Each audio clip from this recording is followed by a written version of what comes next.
اللہ کے پاس ہے، اللہ علیم الغیب ہے.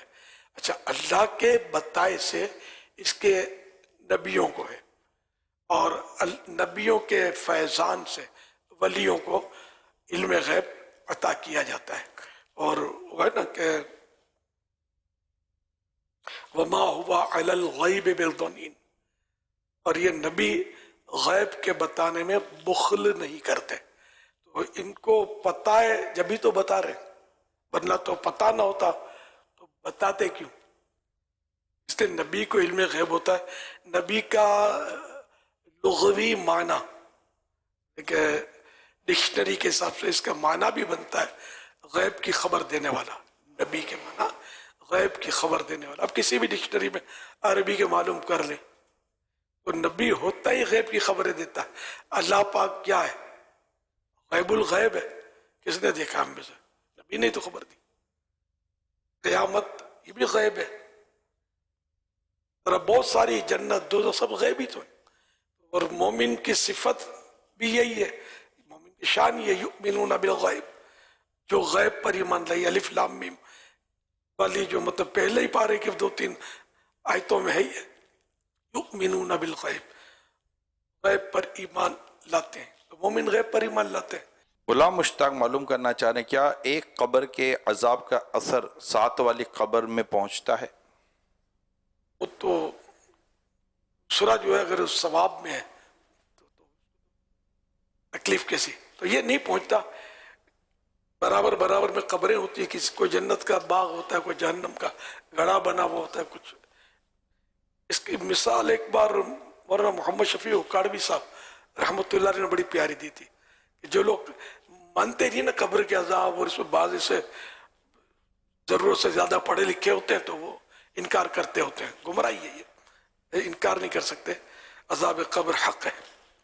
کہ وہی کہ یہ کیسے ہو سکتا ہے کہ قبریں تو برابر برابر ہوتی ہیں، ایک میں آگ سلگ رہی ہے تو دوسرا کیسے اس سے بچے گا وغیرہ.